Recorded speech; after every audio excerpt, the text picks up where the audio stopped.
A failed partnership gave birth to the greatest empire in the world of gaming.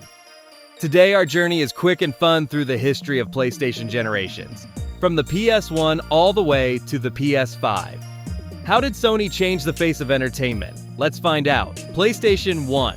Sony released its first home console in 1994, starting in Japan before reaching North America and Europe in 1995. The origin of the machine is one of the more interesting stories in gaming history. Sony had originally been developing a CD-ROM attachment for Nintendo's Super Nintendo, but the partnership broke down and Sony pivoted to building a standalone system of its own. Using CD-ROMs instead of cartridges gave developers far more storage space and kept game production costs lower, which attracted a wide range of publishers.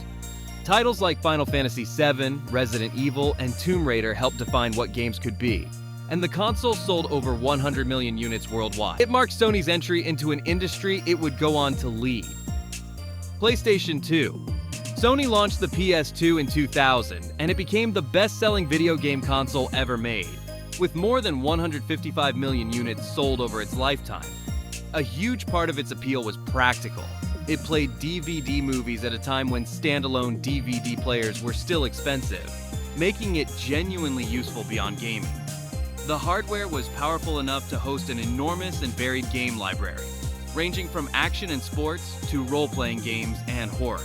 Grand Theft Auto, San Andreas, God of War, Shadow of the Colossus, and Kingdom Hearts all lived on this platform. Sony kept it in production until 2013, 13 years after it launched, a lifespan almost unheard of in consumer electronics. PlayStation Portable. Sony released the PSP in 2004, making its first serious attempt to compete in the handheld market that Nintendo had owned for years. It was a striking device for its time, built around a wide, bright screen with enough power to deliver experiences that felt close to what home consoles were offering. Beyond games, it played music, handled video playback, and offered basic internet browsing, which made it feel more like a media device than a pure gaming machine. Monster Hunter became a phenomenon on the platform, particularly in Japan, and titles like God of War. Chains of Olympus showed that large cinematic games could work on a handheld. It sold around 80 million units and gave Sony a credible foothold in portable gaming.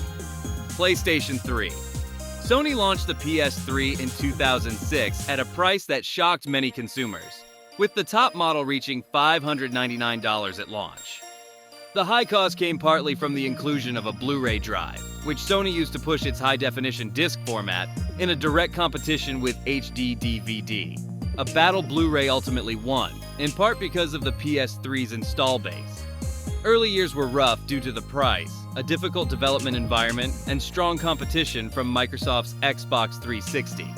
The console recovered steadily through exclusive games like Uncharted 2, The Last of Us, and Little Big Planet, and its free online service was a meaningful contrast to Xbox Live's subscription model. By the end of its life, the PS3 had sold over 87 million units and was considered a success despite its troubled start. PlayStation 4. Sony launched the PS4 in November 2013 with a clear message. It had listened to developers and consumers after the expensive and complicated PS3 era. The hardware was straightforward to build for, and the $399 launch price undercut Microsoft's Xbox One by $100, which set a tone that carried through the entire generation. Sony's first-party studios delivered a string of critically acclaimed exclusives, including Bloodborne, Horizon Zero Dawn, God of War, Spider-Man, and The Last of Us Part 2. The PS4 sold over 117 million units, making it the second best-selling PlayStation console ever made. It cemented Sony's position as the clear market leader in home console gaming throughout the mid to late 2010s. PlayStation 5. Sony launched the PS5 in November 2020 alongside Microsoft's new hardware, and demand immediately outpaced supply in a way that continued for nearly 2 years. The defining technical feature was its custom solid-state drive, which made load times essentially disappear in a way that felt genuinely new compared to anything players had experienced before. The DualSense controller introduced haptic feedback and adaptive triggers that gave physical texture to in-game actions, from drawing a bowstring to feeling the resistance of driving on gravel. Demon's Souls, Returnal, Ratchet & Clank, Rift Apart, and Spider-Man 2.